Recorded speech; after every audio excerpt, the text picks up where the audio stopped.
Cara berpikir ulama, saya pernah baca dalam satu sejarah ulama besar, namanya Sufyan Ats-Tsauri. Sufyan Ats-Tsauri itu menjadi wali itu gara-gara kalau sholat di masjid, itu beliau datang sebelum adzan. Saya ulang lagi, beliau datang sebelum adzan. Ditanya, kenapa kalau kamu datang sebelum adzan? Saya ini nggak ingin jadi hamba yang buruk. Hamba yang buruk atau pembantu yang buruk adalah setempe nunggu dipanggil. Misalnya kita tahu majikan kita pasti manggil jam 7. Kemudian jam 7 itu Anda masih ngopi, masih tata-tata, itu kan tidak menghormati majikan. Harusnya kamu setempe di jam yang saat itu pasti majikan Anda memanggil. Kata beliau, saya tidak ingin seperti pembantu yang buruk. Datang nunggu apa? Dipanggil. Jadi itu ada beberapa spirit atau inspirasi dari aturan-aturan mahabbah. Sebab itu ketika Allah kritik orang munafik, wa idza qamu ila sholati qamu kusala, ketika dipanggil sholat mereka datang bermalas-malasan. Karena ada cintanya sama Allah, maka datang berlambat-lambat. Nah, berarti kalau ekspresi cinta mengharuskan kita datang bercepat. Makanya dalam istilah lain di Quran ini termasuk balaghatul Quran. Di juz 25 itu istilah menuju Allah itu fafirru ilallah. Kita tahu firar itu maknanya lari apa jalan biasa? Lari. Jadi untuk mengekspresikan mahabbah kita, kangen kita pada Allah, cara bahasa Arab isyak kita, berontok kita sama Allah, tidak diistilahkan jalan tapi fafirru ilallah, harus bergegas berlari. Begitu seterusnya. Maka kalau ada orang Islam, terus ini konsekuensi hukum. Ada non-muslim minta, Pak Bahak, saya tolong ajarkan syahadat. Nggak boleh saya bilang gini, monggo ke dalam dulu. Padahal perjalanan ke rumah saya misalnya setengah jam, nggak boleh. Saat itu meskipun sambil berdiri-diri, harus kita tauhidkan. Kamu yakinnya Allah itu satu, Tuhan Allah. Harus. Karena kalau ada perjalanan ke rumah 5 menit, terus dia kecelakaan, belum syahadat, statusnya mati apa? Kafir. Dan kita ikut terlibat, karena sebetulnya bisa mengislamkan saat itu juga. Analoginya kayak tadi loh. Orang kecelakaan di jalan karena kita pakai celana pendek, nonton sirian ya saya tak pakai baju dulu. Habis itu dilides truk. Itu kan kita ikut salah karena kita yang punya kesempatan. Tentu yang disalahkan yang punya kesempatan.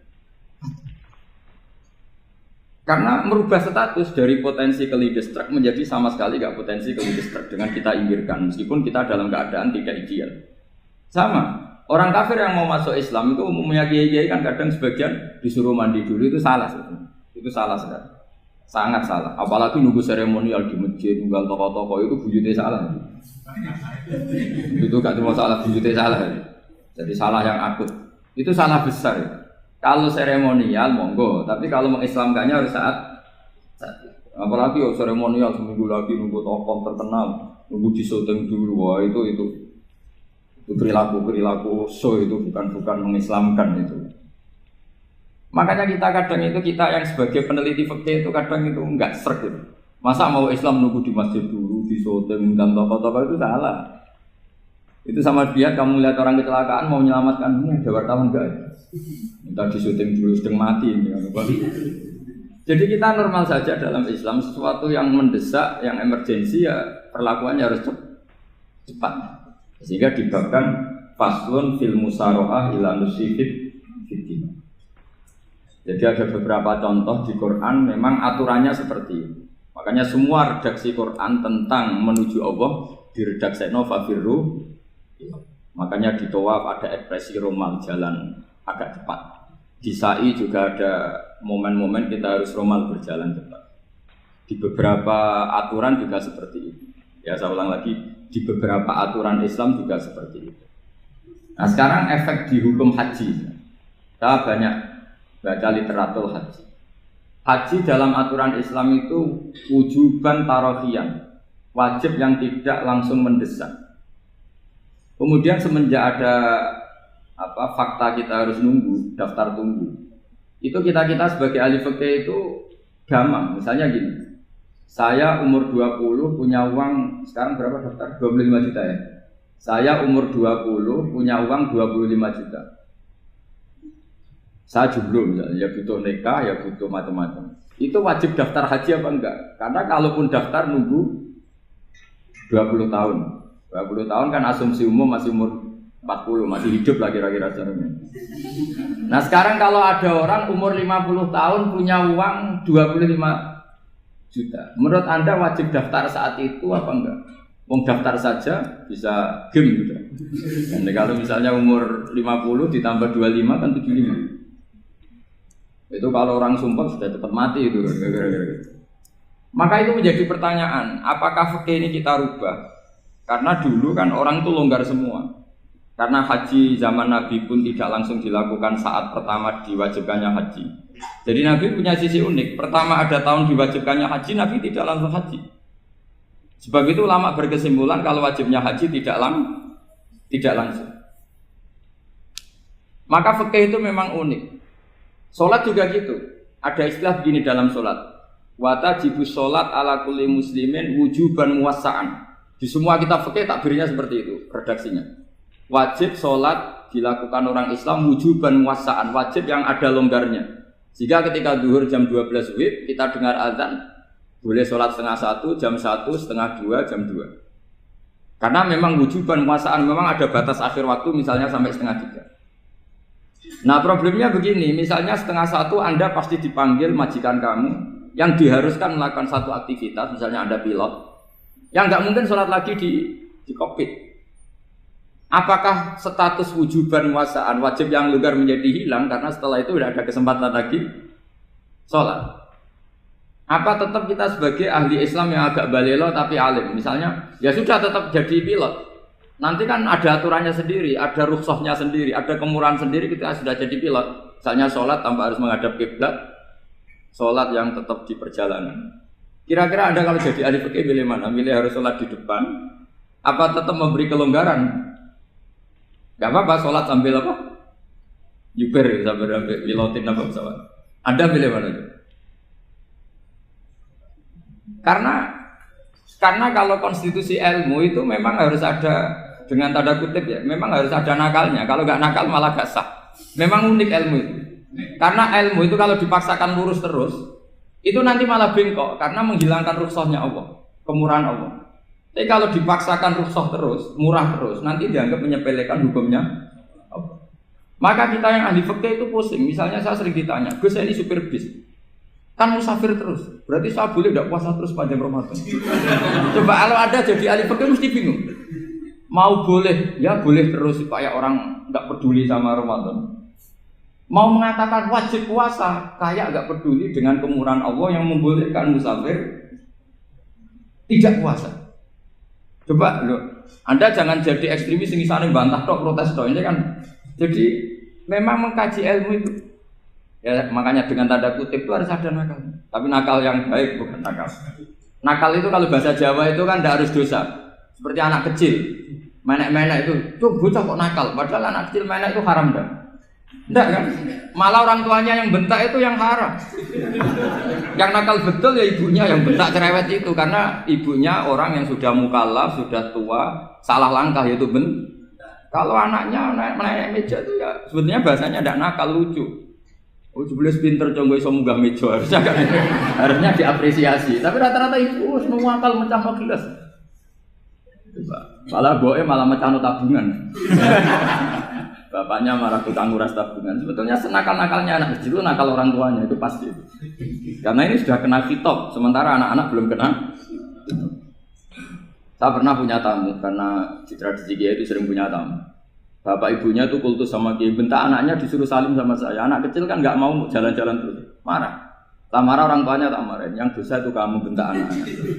Kalau anak kecil itu kena diskon rufi al-qalamu an salasin. Di antara aturan Islam apa? Tidak ada keharusan bagi 3 orang. 1 anak kecil sampai balik, 2 orang tidur sampai bangun, 3 orang gila. Artinya anak kamu itu tidak kena hitam untuk sopan sama kamu. Kamu yang kena hitam baru sopan sama anak-anak. Nah ini ada Jawa itu kadang keliru. Jadi orang tua itu marah-marah memaksakan anaknya sopan. Padahal Allah memberi diskon anak kecil itu belum wajib sopan. Gak apa-apa ada tamu naik-naik itu. Asal masih anak kecil. Makanya Rasulullah ketika beliau sholat sujud itu Hasan Husain itu naik. Cara Jawa Nabi itu 3 tumpahan. Semua riwayat mengatakan Nabi itu diam saja, gak berani ngangkat. Sampai sahabat itu Ada yang ngomong ini Nabi sujud lama sekali ada apa? Jadi kita punya riwayat itu ya baru kayak sahabat yang agak nakal. Semuanya itu sujud, tapi bareng di atas rata-rata ada sahabat yang belakang ngomong. Siapa tuh ini sujud kok lama? Barokahnya itu ditemukan riwayat. Oh, ono putune itu. Karena Hasan itu naik di atas punggungnya apa? Nabi. Itu andikan tidak ada yang ngomong riwayat ini tidak ditemukan. Barokahnya ada yang ngomong itu mungkin. Kalau sekarang mungkin semua masjid melongok karena orang sekarang jarang yang khusyuk. Kalau dulu hanya satu yang di belakang. Setelah itu Nabi memberi penjelasan, saya tadi sebetulnya harus mengakhiri sujud saya sesuai aturan umum, tapi ada cucu saya tak biarkan sampai dia puas naik punggung saya, sehingga dia turun baru saya naik. Filosofinya apa? Begini, anak kecil satu tidak kena ditop, dua jangan sampai sholat itu jadi problem. Kalau Nabi nyentak Hasan membentak. Putu ono bae sholat kok diganggu, maka sholat menjadi trauma. Gara-gara sholat bahasa bentak saya. Lama-lama anak ini trauma dengan sholat karena dianggap problem. Makanya saya termasuk kiai nggak berpendapat anak kecil nggak boleh di masjid. Sering kan anak kecil di masjid, ayo khutbah rame. Saya termasuk setuju tetap boleh. Kalau dibentak di masjid maka dia trauma dengan masjid. Mungkin ke masjid dibentak. Lagi pula kadang-kadang orang tuh gaya-gayaan tok. Wah, rame orang khutbah.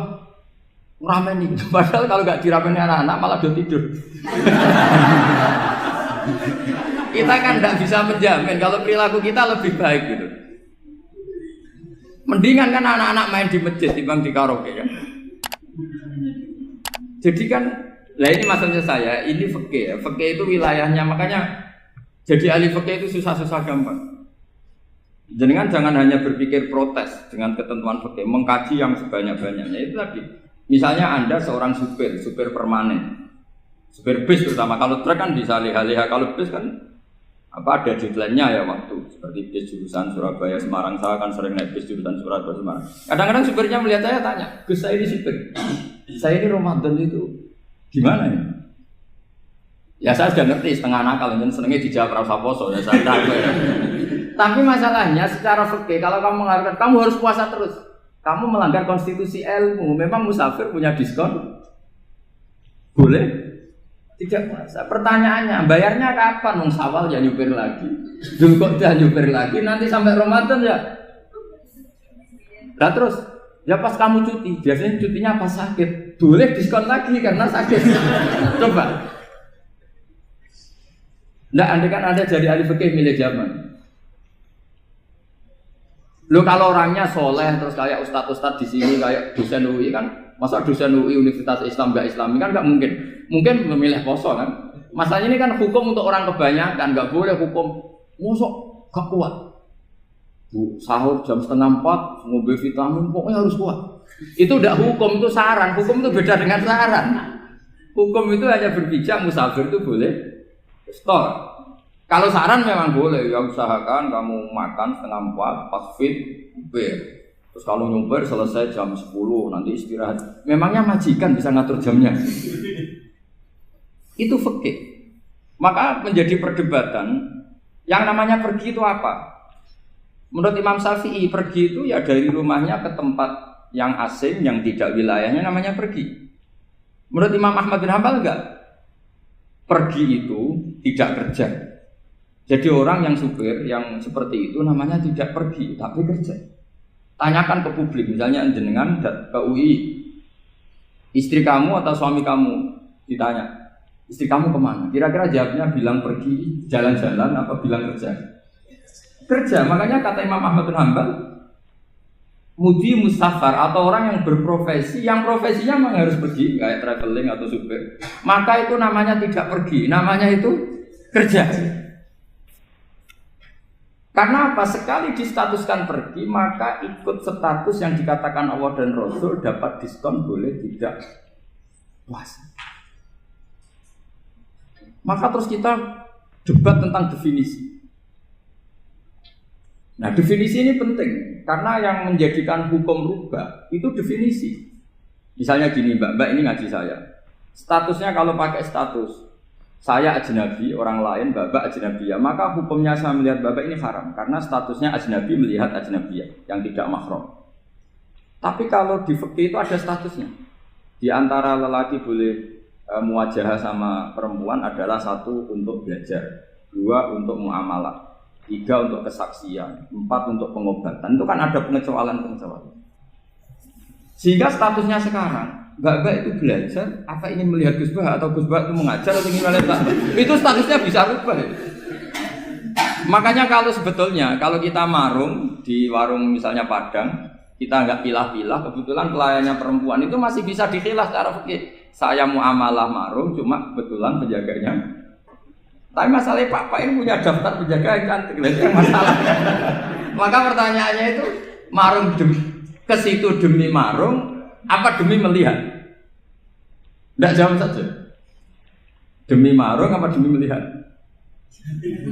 Kalau demi marung supaya kenyang, penjaga yang sangar-sangar juga banyak. Akhirnya kalau demi makan, penjaga yang cowok kan banyak. Kalau demi melihat, berarti yang dihitung kan niatnya. Berarti karena muamalah apa karena melihat? Melihat. Itu status. Jadi makanya kalau mudi musafar itu namanya orang pergi atau orang kerja? Orang kerja. Maka menurut pikirannya Imam Ahmad bin Hanbal, seperti itu harus puasa. Karena dia adalah pekerja, bukan musafir. Lalu dalam masalah jumlah 3 hari misalnya. Kalau dalam fikih kita, nggak saya kenapa ngomong fikih terus ya, karena banyak yang melupakan fikih. Jenengan pergi haji. Zaman Nabi haji itu jamak dan qashar terus. Padahal hajinya Nabi itu, haji itu minimal kan berapa hari minimal itu? 9, 10, 11, 12. Sebenarnya haji itu minimal hanya 4 hari. Karena 13 Dzulhijjah bisa nafar apa? Awal. Kalau nafar awal berarti nggak ada kewajiban nafar sani. Berarti yang wajib betul kan tanggal 9 wukuf di Arafah, terus 10 biasanya ifadah sama balang jumroh apa? Akobah, terus 11, 12 itu kan sudah boleh cabut karena apa? Nafar apa? Awal. Berarti nggak usah nafar apa? Sani. Berarti hanya berapa? 4. Tapi Nabi haji di Mekah Medina itu sampai 40 hari karena perjalanan. Pertanyaannya, ketika Nabi menjamak dan mengqashar itu cara Imam Syafi'i lis safar. Karena Nabi orang Medina datang ke Mekah dengan jarak 460 kilo, maka Nabi boleh jamak dan qashar. Jadi pikiran Imam Syafi'i, jamaknya Nabi itu lis safar karena pergi. Cara pikiran Imam Malik enggak, jawabnya Nabi itu lin nusuk. Nabi menjamak sholat itu karena melakukan ibadah haji. Efeknya adalah orang Mekah kalau haji itu cara Imam Malik meskipun jaraknya dekat boleh apa? Boleh apa? Qashar, boleh jamak qashar. Lalu terus ada pertanyaan fikih lagi. Lalu jamak qashar itu karena pergi apa karena masyaqqah? Karena repot. Coba kalau sampean kira-kira jawab. Misalnya kita orang kaya bawa uang 1 miliar naiknya Alphard, ada supirnya, ada ajudannya. Pergi di jarak 100 kilo. Masyaqqahnya kan tidak ada sama sekali, apalagi di tol kebetulan nggak macet. Kira-kira boleh jamak nggak? Boleh Gus karena pergi, tapi kan nggak ada repotnya sama sekali. Dibanding misalnya yang ngebis bawa beras 1 pintal gitu kan, udah gitu suruhan orang lagi kan pusing. Maka fikih ini untuk memberi hukum itu kalau fikih itu menstatuskan dulu. Ini orang boleh jamak itu karena masyaqqah apa karena safar. Lalu kalau setelah karena safar itu karena jaraknya apa tingkat masyaqqahnya. Kalau karena jaraknya ya tidak juga. Tidak juga gini maksudnya. Mungkin Anda tidak pernah terpikir begini. Kalau saya mau ke Jakarta, kemudian sampai Purworejo itu sudah waktu zuhur. Saya boleh nggak zuhur di situ sama saya? Boleh kan? Padahal perjalanan saya belum capek. Hanya nunggu boleh jamak itu setelah kita menempuh jarak itu apa menuju, sedang menuju dan niat. Sedang menuju dan niat. Misalnya saya mau ke Jakarta, saya orang Sleman mau ke Jakarta, itu sampai mana itu Magelang itu sudah boleh jamak kan? Boleh nggak? Boleh karena saya mau ke. Nah pertanyaan secara fikih mungkin ada terlintas. Ternyata ditelepon sama istrinya nggak jadi pergi. Padahal sholatnya kadung di jamak, zuhur dan asar. Apakah setelah di rumah sholat lagi? Sama nggak pernah mikir gitu. Karena tidak nekuni fikih. Jadi orang fikih itu sudah pusing, makanya jangan diprotes terus. kita ini sudah pusing, tapi orang itu enak aja protes terus. Nggak menurut jenengan nanti wajib sholat lagi enggak? Dia bolehnya jamak kan berdasar berstatus musafir. Ternyata setelah Magelang ditelepon istrinya enggak jadi. Dia kadung sholat zuhur dan asar. Setelah pulang masih jam 1. Terus ada asar, wah bukan sholat. Kalau ada sholat lagi apa ada? Jangan saran. Kalau saran, wah sebaiknya sholat lagi. Itu tidak hukum, itu saran itu namanya. Saran dengan hukum beda. Sholat lagi pada. Loh, ketika ada jaga itu berdasar malas atau berdasar hukum? Apa?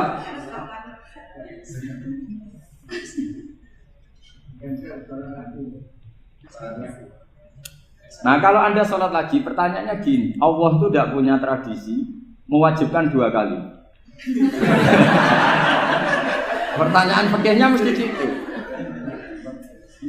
Dan saat Anda di Magelang menjamak itu melakukan sesuatu yang disahkan oleh agama. Berarti pas Anda jamak zuhur asar, sesuatu pas melakukan itu kan berstatus sah dan boleh.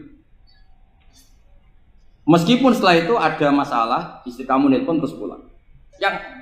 Tapi pas itu kan sudah dinyatakan oleh malaikat sah, Anda sudah zuhur dan asar. Kalau melihat itu tidak wajib mengulang. Tapi bisa saja malaikat ada yang usil. Itu sah karena Anda berstatus musafir. Berhubung status Anda hilang, maka poin Anda sudah sholat juga hilang. Kamu milih fikih yang mana?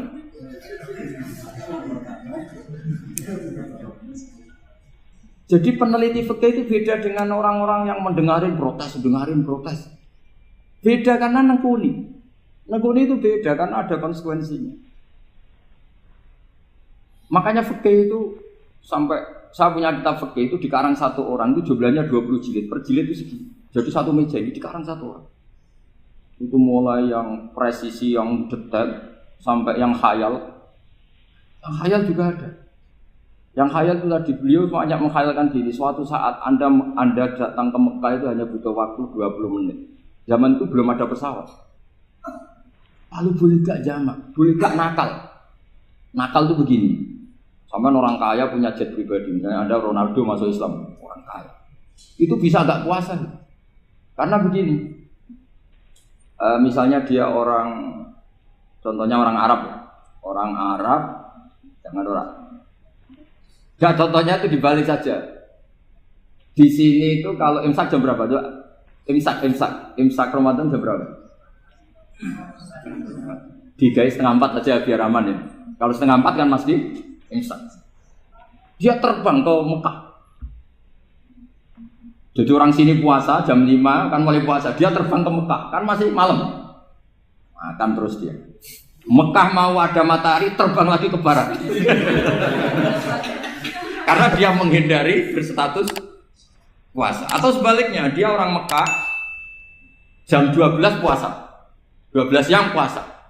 Dia, wah kalau 6 jam lagi buka, bisa barabe saya. Terbang ke Indonesia. Ke Indonesia terbang baru 1 jam, di sini sudah buka. Itu khayal. Jadi itu ada khayalnya. Itu lama dulu, sebelum ada pesawat sudah mengkhayal gitu. Bolehkah orang yang di Masyrik ke Maghrib demi itu? Kalau Anda jadi Raja Salman jam 1 kok sudah nggak kuat apa? Puasa itu diberi saran terbang ke Indonesia. Itu kalau pakai jet kan nggak sampai 9 jam, 1 jam ke Jakarta. Sudah ada wow akbar. Bukan. Boleh enggak? Loh mau kamu enggak bilang, wah enggak boleh. Wong di Jakarta sudah huru Samsi. Masa sudah matahari terbenam orangnya enggak boleh? Bukan. Lah ya. Apa? Kalau resikonya gini, sampean mungkin nggak mikir. Resikonya gini, kalau dia berstatus musafir, bolehnya buka karena musafir. Pertanyaannya dia wajib bayar. Kan musafir bolehnya kodok nanti harus bayar. Tapi kalau dia buka normal kan tidak harus bayar. Beda efek pakainya beda.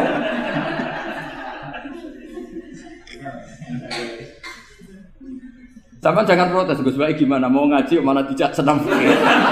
Ini kan ngajinya para dosen, para pegawai. Jadi harusnya itu jadi mufti, ngaji untuk jadi mufti. Bukan ngaji untuk mendengarkan. Jadi makanya saya mohon jangan sering protes sama ulama. Ulama sudah pusing. Karena efek-efek hukum itu tidak gampang. Kayak tadi misalnya, kalau dia boleh buka atas nama musafir, resikonya wajib bayar. Masalahnya Raja Salman ini mau ndak gitu. Dia inginnya. Maka pertanyaannya itu kitab yang milik saya tadi yang 20 jilid tadi. Ulama itu mulai dulu sudah membayangkan bagaimana kalau suatu saat ada satu kendaraan. Kenapa ulama bisa membayangkan itu? Karena ada buruk. Meskipun mereka enggak numpak buruk hanya Rasulullah, tapi kan bisa membayangkan ada toyul waktu. Waktu itu bisa dilipat. Karena ulama dulu ahli astronomi, jadi bumi itu bulatnya gini, muternya gini. Berarti suatu saat ada satu ilmu di mana orang ngambil satu posisi terus melewati toyul waktu, ngalami lintasan waktu. Mulai dulu itu sudah dibicarakan. Pertanyaannya lalu status orang ini kayak apa? Misalnya tadi orang Mekah ingin cepat buka terbang ke Indonesia. Orang Indonesia menghindari imsak, misalnya 3:30, dia belum sahur. Wah kalau saya di Indonesia ini sifatnya sahur. Wah saya tak terbang ke Mekah. Wah enak kan terbang di Mekah ternyata masih jam 8. Wah bisa makan sepuasnya jam 8 malam maksudnya jam 20. Pan enak dia. Bar wareg balik ning Indonesia wis jam 1 siang. Jam 1 siang kalau ingin cepat buka terbang ke timur. Langsung buka. Berarti dia kira-kira puasa aja 3 jam. Tapi terus ya mungkin kalau sampean, tau kok Gus sudah repot-repot ngono tinggal turu ndelok sinetron kok buka dhewe. Itu tidak hukum, saran itu namanya apa? Kalau hukum tetap tadi yang dikatakan puasa adalah imsak, mulai jam imsak sampai ghurubus. Lalu pertanyaannya lagi, ghurubus samsi sampai imsak itu konversi jam apa nyata-nyata ghurubus samsi? Kalau yang diliwati khatul istiwa itu nyata, fi'lan kalau dalam bahasa Arab fi'lan awaqiyah. Tapi kalau Anda orang kutub, saya sering kirim-kiriman surat sama mufti-mufti yang ada di Timur Tengah, di Eropa, konsultasi maksudnya. Orang kutub itu kan tidak ada matahari, tidak ada apa-apa. Jika kalau Anda baca kitab di kutub, mesti Gus Bak darani pembohong. Misalnya orang kutub ngaji saya, kamu harus subuh sebelum matahari terbit. Sekali matahari terbit, waktunya hilang. Duhur setelah matahari agak ke barat. Asar kalau matahari terbenam, hilang waktunya.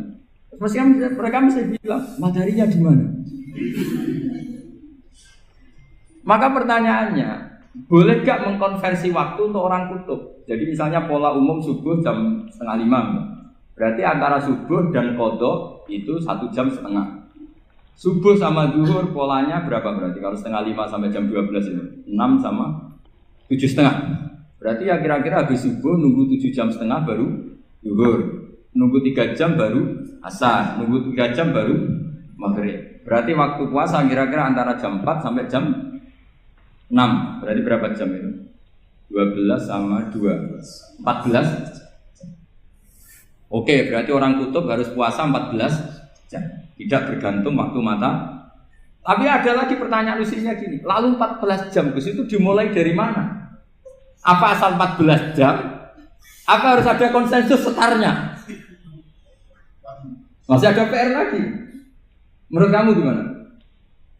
Ada konsensus setarnya dimulai jam 4 dini hari. Apa asal jumlahnya?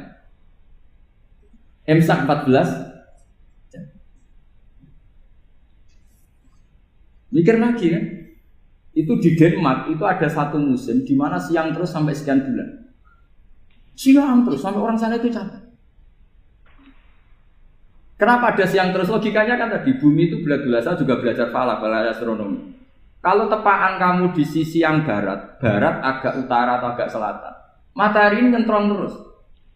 Jika bumi molak-malik ya kamu kesentron terus karena kita ini kan tepaan di katulis istiwa. Di khotul istiwa. Sebenarnya khotul istiwa itu bahasa Arab dari kata khotul istiwa. Khotun itu garis, istiwa itu tengah. Lah, Islam itu oleh Allah memang dipilih di tempat paling top yaitu Mekah. Mekah Ka'bah itu surratul ardi. Jadi sebelum ditemukan ilmu astronomi itu Nabi sudah ngendikan Al-Ka'bah surratul ardi. Ka'bah itu pusarnya bumi. Jika di Ka'bah itu satu-satunya area yang terbebas dari medan magnetis. Karena dari utara dan selatan benar-benar di tengah. Maka potensi jam paling akurat di dunia itu ya hanya jam yang di Mekah itu. Karena apapun akuratnya teknologi di Amerika atau Jerman, karena jam itu dari logam tetap ketarik medan magnetis, entah berapa 00, tetap kena. Misalnya jam di Jerman, lebih dekat mana kalau Jerman? Mesti ketarik medan magnetis, entah berapa kadarnya, karena materi jam dari logam. Sementara di Mekah karena di tengah itu terbebas dari medan magnetis.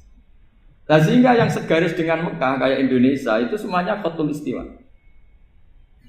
Nah kalau khotul istiwa normal itu artinya ya 12 siang secara umum ya 12. Sehingga ulama Indonesia kalau ngaji itu lebih gampang, lebih tidak dianggap bohong. Karena ya ada terbitnya matahari, ada zawalus syamsi, ada hurubus syamsi. Coba kalau kitab itu Anda baca di kutub utara sama kutub selatan, murid kamu bingung semua. Ini gimana Ustadz, tidak ada matahari kok semuanya diukur pakai matahari. Lalu pertanyaannya dikonversi kan? Pertanyaannya kalau dikonversi pakai apa? Asal 14 jam, apa harus sepakat dimulai jam berapa? Milih mana? Milih sepakat. Pertanyaannya kalau sepakat, ukurannya siapa yang jadi ahlul halli wal aqdi?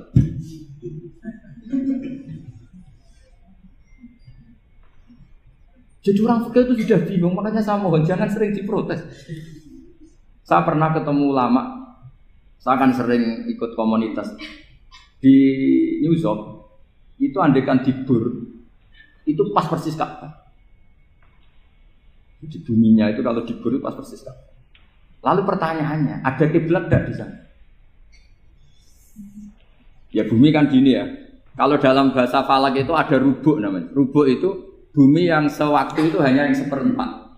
Ya bumi yang sewaktu itu hanya seperempat. Jadi kita sekarang siang, berarti yang baru siang hanya seperempat bumi. Nanti yang malam ya hanya seperempat bumi. Ya, misalnya sekarang kita di sini siang, di Arab Saudi kan belum, ini masih setengah 6. Ini sekarang di Arab Saudi baru. Lah itu ada daerah di mana dengan Ka'bah itu pas atas sama bawah. Harusnya kan bebas arah. Apa? Bebas arah. Lalu orang sana sholatnya itu menghadap kemana? Pernah ulama New York itu minta fatwa ke Rabitatul Alam Al-Islami. Lalu kita harus menghadap kemana? Makanya dalam dunia anekdot ulama itu ada anekdot Abu Nawas itu orang yang nggak pernah kalah debat. Dia tuh terkenal nggak pernah kalah debat. Tapi dia ada ilmuwan. Dia punya tetangga ilmuwan, punya pengaruh besar. Semua orang ngaji ke ilmuwan itu. Mantelnya bukan main, karena dia ahli falak, ahli astronomi. Mau nandingi dia tidak bisa, gak nandingi itu reputasinya jatuh. Orang itu berteori kalau bumi itu bulat-bulat. Kalau kamu jalan ke sini, maka akan ke titik yang suatu saat si profesor ini kemalingan, terus minta tolong Abu Nawas rumah saya kemalingan. Terus lari kemana malingnya? Ke timur. Setelah ke timur, larinya ke timur. Abu Nawas lari ke barat. Terus ditanya, sudah tak bilangin malingnya lari ke timur kok kamu lari ke barat. Nanti ketemu di titik yang sama. Sebenarnya itu profesornya makal. Oh kamu nyindir. Artinya Abu Nawas gak terima. Teori Anda itu gak bisa. Secara keilmuan benar, tapi secara faktual gak boleh. Berarti kalau ada orang ngejar istrinya lari ke timur, dia harus tetap ke barat. Nanti ketemu di titik yang sama. Jadi malingnya lari ke timur, Abu Nawas ngejar ke barat. Ketika ditanya profesornya, saya bilangin malingnya tuh lari ke timur, kenapa ada ke barat? Kataan kan nanti ketemu di titik sama karena bumi bulat. Nah pertanyaannya gini, lalu kalau yang segaris itu ada arah enggak? Kayak New York tadi. Menurut kamu tetap berkiblat apa enggak usah? Loh kalau yang rubuk jelas. Loh gitu, kalau rubuk begini loh, misalnya begini, terus kamu di sini sama sini kan masih ada arah, tapi kalau sini sama sini masih butuh kiblat. Lalu Sama tidak usah protes, orang fikih sudah pusing, tidak usah diprotes. Karena yang dipikir itu macam-macam. Nah ya makanya ini kan, ini mengkaji ya saya mohon. Ya kayak tadi ini mengkaji saya mohon saya cukupkan sekian. Sementing apa ya kita ada respeknya lah sama ulama. Jadi ulama itu susah, mikirnya susah, harus tanggung jawab di depan Allah, di dunia diprotes terus. Ya saya kira demikian. Assalamualaikum warahmatullahi wabarakatuh.